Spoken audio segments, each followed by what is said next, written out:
अग्निवीर योजना को हटाकर पुनः सेना भर्ती शुरू की जाए, चमार रेजिमेंट को पुनः बहाल करा जाए, किसानों को एमएसपी की लीगल गारंटी तथा किसानों का कर्ज माफ होना चाहिए। जो पत्रकार सरकार खिलाफ बोलता है नौकरी से हाथ धोना पड़ता है। और पहली बार बोल रहा हूं, आप कहेंगे मैं बैठ जाऊंगा, मैं आपकी बात, मैं संवैधानिक मर्यादा का पालन करूंगा कि जितना देश दूसरों का है सर, इतना हमारा भी है। हम मरने के लिए पैदा नहीं हुए, जो चाहता है हमारी हत्या कर देता है। देश संविधान से चलता है सर, और संविधान से चलेगा। संविधान छेड़खानी बर्दाश्त नहीं की जाएगी सर।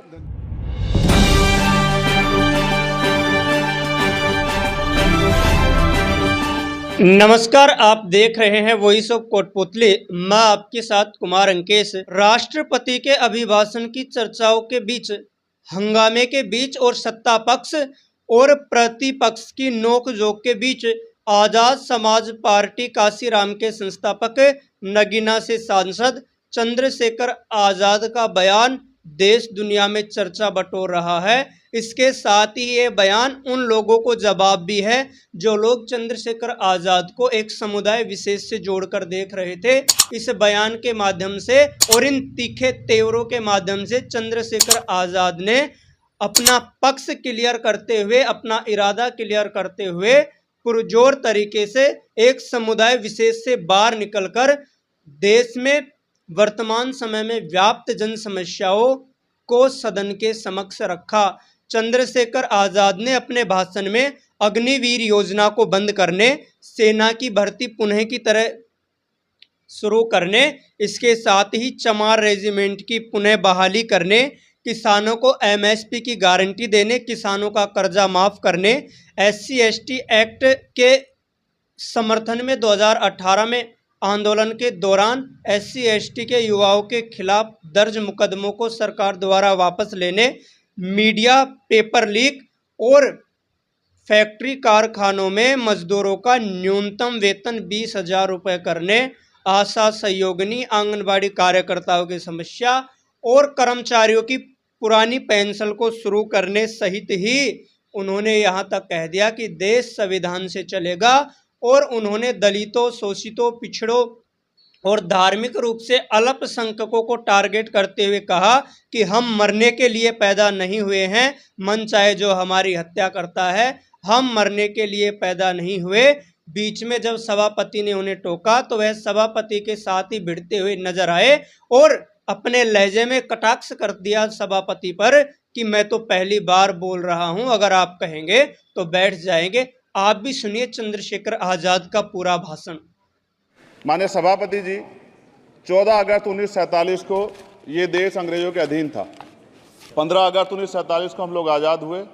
16 अगस्त 1947 को देश आज़ादी में था, लेकिन धन धरती राजपाट में बंटवारा नहीं हुआ। जो साधन संसाधन थे उनमें बंटवारा सही रूप से न होने के कारण एक बहुत बड़ी आबादी सुविधाओं से वंचित और सम्मान से वंचित रह गई। उनको सम्मान देने के लिए और अंतिम व्यक्ति तक सुविधाएं पहुंचे, इसके लिए लोकतंत्र की व्यवस्था हुई। लेकिन आज़ादी के 70 साल बाद भी हम कहाँ खड़े हैं, इस पर ये चिंता का विषय है। मैं मानता हूं कि सामाजिक न्याय तभी होगा माननीय सभापति जी, जब जातीय जनगणना पूरी होगी और जातीय जनगणना कराई जाएगी और साथ साथ संख्या के आधार पर आरक्षण जो है वंचित वर्गों का बढ़ाया जाएगा। उसके साथ साथ जब राष्ट्रपति जी अभिभाषण पे बात रख रही थी तो उन्होंने शहरी और ग्रामीण क्षेत्रों के विकास की बात कही और ये भी कहा कि दुनिया में सबसे उत्तम शहर हमारे यहाँ बने। लेकिन माननीय सभापति जी, 70% आबादी तो गांव में निवास करती है, तो गांव की आबादी के बारे में भी सोचना होगा कि उनका जीवन कैसे बदले। माननीय सभापति जी, उच्च शैक्षणिक संस्थानों में बहुजन समाज के जो छात्र हैं उनके साथ कास्ट एट्रोसिटी हो रही है, निरंतर उनकी हत्या हो रही है। साथ साथ जो सरकारी कर्मचारी हैं दफ्तरों में, उनके साथ भी जो SC/ST OBC और मुस्लिम और अन्य धार्मिक अल्पसंख्यक, उनके साथ भी माननीय सभापति जी जातिगत और धार्मिक जो है शोषण किया जा रहा है। इसलिए मेरी मांग भी है कि पुरानी पेंशन को भी अध्यक्ष जी बहाल किया जाए। जो कर्मचारी देश की सेवा में लगे हैं उनका भी सम्मान होना चाहिए। साथ साथ सभापति जी, भाजपा ने चुनावी लाभ के लिए सबका साथ सबका विकास के नारे दिए जो खोखले हैं, क्योंकि 10 साल में दलित, पिछड़े, आदिवासी, मुस्लिम और अन्य धार्मिक अल्पसंख्यक जो अत्याचार हुए हैं वो किससे छिपे हुए नहीं हैं। ये गलत है, ये बंद होना चाहिए। सभापति महोदय जी, महामहिम राष्ट्रपति जी के भाषण में निजी क्षेत्रों में SC/ST OBC को रिजर्वेशन देने का कोई उल्लेख नहीं हुआ है, जो कि आज चर्चा का विषय, क्योंकि 98% प्राइवेट सेक्टर है, 2% सरकारी सेक्टर है, तो 98% प्राइवेट सेक्टर में भी हमारी हिस्सेदारी की बात होनी चाहिए। माननीय सभापति जी, आशा कार्यकर्ताओं, आंगनबाड़ी वर्करों, भोजन माताओं के वेतन वृद्धि पे भी कोई उल्लेख नहीं हुआ है, वो भी अभी नंगे, उन पर भी सोचना पड़ेगा। माननीय सभापति जी, जिस क्षेत्र से मैं चुन के आया हूं नगीना से, वो बहुत पिछड़ा क्षेत्र है, उस क्षेत्र में कोई विशेष आर्थिक पैकेज नहीं दिया गया, रोजगार की सेवाएं नहीं है, नौजवान पलायन करता है। IIT, IIM, एम्स, केंद्रीय विद्यालय आदि शिक्षा में और चिकित्सा संस्थानों की स्थापना होनी चाहिए, जो कि नहीं है। और माननीय सभापति जी, मानसून सत्र आ गया है, मेरा क्षेत्र बाढ़ से बहुत प्रभावित है, इसलिए मैं आपसे आग्रह करूंगा कि वहां के लोगों को बाढ़ से निजात दिलाई जाए। माननीय सभापति जी, चीन हमें आंख दिखा रहा है और लगातार हमारे देश की सीमाओं में घुसपैठ कर रहा है, इसलिए अग्निवीर योजना को हटाकर पुनः सेना भर्ती शुरू की जाए और साथ साथ भारत की सबसे प्राचीन व बहादुर रेजिमेंट में से एक चमार रेजिमेंट को पुनः बहाल करा जाए, ऐसा भी मेरा आपसे आग्रह है।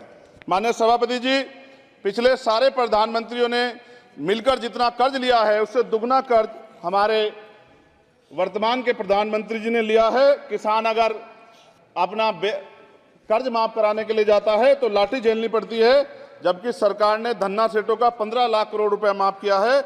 इस ओर हमें ध्यान देना पड़ेगा, हमारी आने वाली पीढ़ियों को ये कर्ज चुकाना पड़ेगा। माननीय सभापति महोदय जी, किसानों को MSP की लीगल गारंटी तथा किसानों का कर्ज माफ होना चाहिए। साथ साथ 2 अप्रैल 2018 को SC/ST के बच्चों पे बहुत बड़े पैमाने पे मुकदमे लगे थे, वो हमारी लड़ाई सही थी, ये सुप्रीम कोर्ट ने माना और बाद में सरकार ने माना, वो मुकदमे तुरंत वापस होने चाहिए। माननीय सभापति जी, प्रेस जो है उस पर भी शिकंजा कसा जा रहा है, जो पत्रकार सरकार खिलाफ बोलता है नौकरी से हाथ धोना पड़ता है, और सोशल मीडिया हमारा हथियार है, उस पर तरह तरह के प्रतिबंध लगाए जा रहे हैं और विरोध करने वालों को सोशल मीडिया हैंडल भी सस्पेंड करा दिए जा रहे हैं।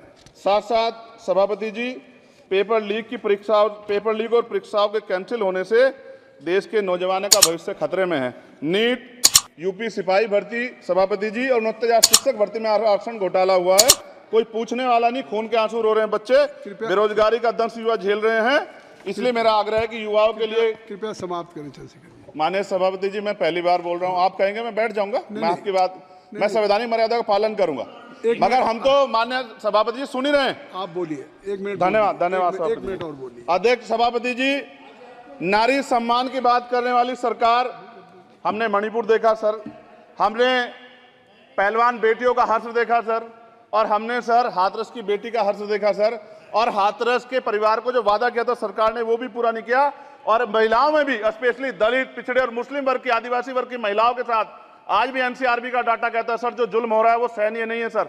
साथ साथ कोविड में तैरती, हमने कोविड में बहुत सुना सर, कोविड में तैरती लाशें भी गंगा में हमने देखी है सर, और मजदूरों का हाल भी हमने देखा है। सभापति जी, बस सब समाप्त कर रहा हूं। नोटबंदी पे छोटे मजले उद्योग की जो कमर टूटी वो भी हमने देखी है। सभापति जी, शैक्षणिक संस्थानों, विश्वविद्यालयों में, चिकित्सा संस्थानों में OBC ST के योग्य अभ्यर्थी को NFS करके जिस तरह निकाला जा रहा है, लेटरल एंट्री करके जिस तरह हमारे रास्ते बंद किए जा रहे, ये भी हम देख रहे हैं सभापति जी। साथ साथ मेरा ये कहना है सर, ये सबका इशू है कि प्राइवेट कर्मचारी सर और सरकारी भी कई जगह पे 8 से ज्यादा घंटों से काम करते हैं, और उनको जो सर उचित वेतन भी नहीं मिलता, तो न्यूनतम वेतन 20,000 रुपए तय हो और 24 घंटे की ड्यूटी। उदाहरण के तौर पे यूपी पुलिस सर बहुत पूरा काम करते हैं वो लोग, वो राज्य के विषय हैं। आप सर मैं आपके राज्य सरकार के लिए भी आपके संज्ञान में डाल रहा हूँ विषय सर। पुलिस सब जगह है सर, लेकिन सवाल ये है सर, बहुत पसीना बातें हैं, 8 घंटे की ड्यूटी और वेतन विसंगति, बॉर्डर स्कीम से उनको जो बाहर किया जाए। माननीय सभापति जी, 1 मिनट चाहिए सभापति जी। राष्ट्रपति जी ने धर्म के बारे में बात की थी, राम मंदिर से पहले हमारे गुरुगढ़ तुगलकाबाद का फैसला आया था राष्ट्रपति जी, वो सभापति जी अभी तक दिल्ली में स्थित सदगुरु रविदास जी महाराज का गुरुगढ़ नहीं बना। साथ साथ सभापति जी, अपनी बात को खत्म करते हुए मैं आपसे कहना चाहता हूं कि जितना देश दूसरों का है सर, इतना हमारा भी है। हम मरने के लिए पैदा नहीं हुए, जो चाहता है हमारी हत्या कर देता है। मूछे रखने पे, घोड़ी पे बैठने पे, मटकी छूने पे हमारी हत्या हो रही है। क्या बदला है सर 70 साल बाद भी? दलित, पिछड़े, मुसलमानों पे हिंसा नहीं रुक रही है सर। मेरा आपसे संरक्षण के साथ ये आग्रह है कि इन घटनाओं को रोका जाए, और देश किसी की बपोती नहीं है, देश संविधान से चलता है सर, और संविधान से चलेगा, संविधान छेड़खानी बर्दाश्त नहीं की जाएगी सर। धन्यवाद। आखिरकार चंद्रशेखर आजाद के इस पूरे भाषण पर आपकी क्या है राय? कमेंट बॉक्स में अवश्य रखें और यदि आपको हमारी खबरें पसंद आती हैं तो चैनल को लाइक, शेयर व सब्सक्राइब अवश्य करें। धन्यवाद।